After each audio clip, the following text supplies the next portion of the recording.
What's going on, guys? Welcome back to my channel. In this video today, I will be reviewing The Last Voyage of the Demeter. Really quickly, before I get into anything with the plot line, I do want to forewarn you that I'm probably going to throw out some spoilers. So just in case you are interested in seeing this film, I figured I'd just let you know about that right now. So what is the plot synopsis about The Last Voyage of the Demeter? This is actually taken from a chapter from the book of Dracula. This is pretty much documenting Dracula traveling from Romania to London, England. And it's all about him stowing away on this ship, unbeknownst to the crew. They have no idea that this monster is aboard their ship. Now, with this film, yes, I did have a good experience with it. However, there's positives and negatives. So let's get into the positives. And just to let you know, yes, I do have notes sitting next to me because I would like to do more newer movie reviews on a regular basis. I never think that I'm good at doing them, and that's because I always have a bunch of thoughts kind of jumbled when I start speaking at the camera. So if I'm going to do this right, I need notes next to me. I know it's not the most professional, but what are you going to do? It's me. I need some notes. So if you see me looking over, that's what I'm looking at. Starting off with a huge positive for me was the strong acting skills across the board in this entire ensemble cast. You have about 10 to 12 people that make up the ensemble for the crew of the ship. And there wasn't a bad performance in the bunch. Everyone was pretty much solid. Of course, more people stood out than others, but overall, I was very happy with the level of acting in this movie. There is one particular standout, and for me, that's really the only recognizable actor in the movie. Now, I know his name, but I don't know how to say his name. But if I say the polka dot man from the Suicide Squad, you know who I'm referring to. He's extremely talented. He always puts out a fantastic performance, and yet again, he does the same thing in this movie. So it was great to see him in this film. So that was my number one positive. My number two positive was the creepy vibe during the nighttime scenes, because as we all know, Dracula vampire only comes out at nighttime. So yes, it's beautiful during the day when they had limited daytime scenes. But once it flipped 180 to the nighttime scenes, the vibe of the entire movie just changed on a dime. It got so creepy and so weird. You didn't know where Dracula was hiding because you're on this huge ship and he literally could have been anywhere. Is he up? Is he down? Is he in the crate? Is he out of the crate? You didn't know where he was. And I loved that tone and that creepy vibe. So that was another big positive for me. All right, my third positive is the look of Dracula.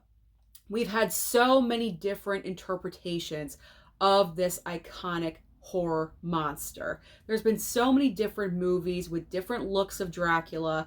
And with this one, I gotta say, I've never seen Dracula look this way. Now, I'm not saying that I've seen every single Dracula movie on the planet, because I haven't, but from the films that I've seen in the past, this one is completely different. So this Dracula has its own look, its own like body language, the way it moved. You get what I'm saying, body language. The way Dracula moves, the way Dracula was flying, because Dracula was flying in this movie, so that was nice to see. It wasn't clear to see because it was kind of cloudy sometimes, but it was there. So I enjoyed the entire look of the Dracula monster, so I appreciated that. Another big positive.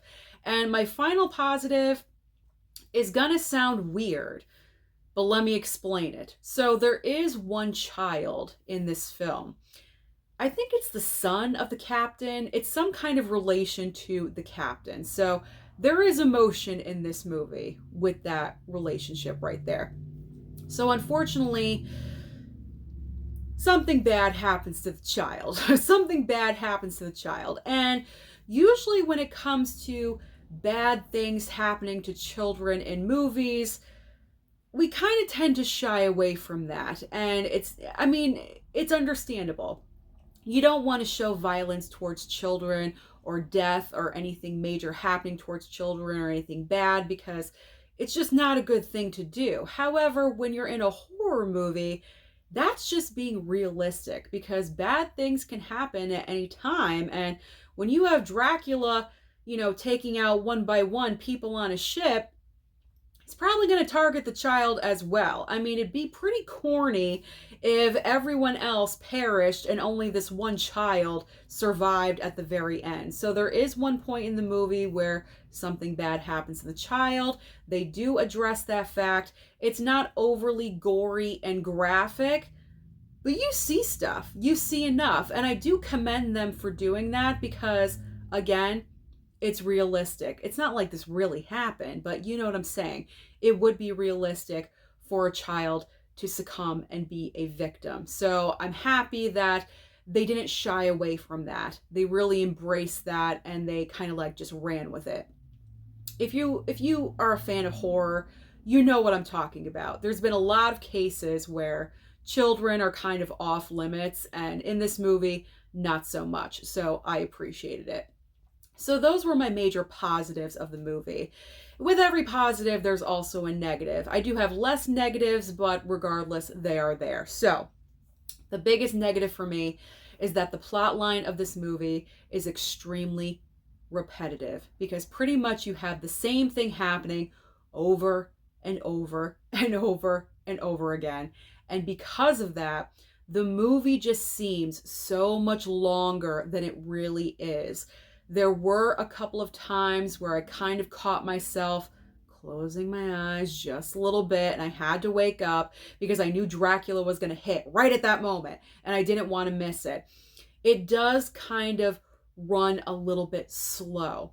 So because of that, I feel like the film is running a little bit longer than it should have been. I'm not even really sure of the runtime, but they probably easily could have cut off 10 or even 15 minutes, because with so much repetitiveness going on, it didn't really need to be as long as it was. So those 2 points are kind of intertwined into one. The repetitiveness just made the movie seem so much longer than what it was. And that was my major one big negative. And my other one, it's just simply that I wanted more Dracula. I wanted more of the monster, because for me personally, Dracula and vampires are my preferred monster. It's never been werewolves or Frankenstein or the Mummy or any of that. I've always been a major fan of vampires. So if you're like me and you're going into this film wanting to see a vampire movie focused on Dracula, that is not going to happen. Yes, Dracula's in the film, but it's kind of like how Hannibal Lecter is the villain in Silence of the Lambs, but he's really only in the movie for about 15 minutes tops. That's what this movie is, because you're more focused on the crew of the ship. They're trying to figure out what is going on, because right at the start of the movie, they have no idea what's happening. What is going on? Are their crew attacking other crew members? And they're trying to piece all of these items together. They're not even realizing that they have Dracula on board. And it's probably about halfway through the film when they discover the monster is there. And then it goes from that moment. So it's really more focused on the crew of the ship rather than Dracula. So that's another complaint, because as a vampire fan, I want to see more. I always want to see more of it. I'm not really sure what they could have done, but I don't know. That's where your creative juices come in. You know what I mean? Like you got to think outside the box and, throw out ideas and see what sticks. But overall, I was happy with this movie. I found it entertaining. There were those negatives, but overall, it's a solid monster film. It does have the blood. It does have the gore. It's not over the top, but it is there. It's satisfactory. So I will say, yes, I enjoyed this film, but do I recommend you guys to go and see it? You don't need to go out and, rush out to see it on a Friday or a Saturday night, but if you have nothing to do on a random Tuesday or Wednesday afternoon, I would say yes, go to the theater to see this or wait for it on streaming. But overall, I definitely recommend you see this film. So those are my thoughts about The Last Voyage of the Demeter. Comment down below and let me know if you've seen this movie. What are your thoughts and opinions? And should I be doing more movie reviews? Comment down below and let me know everything. Don't forget to like and subscribe before you leave, and I'll see you next time.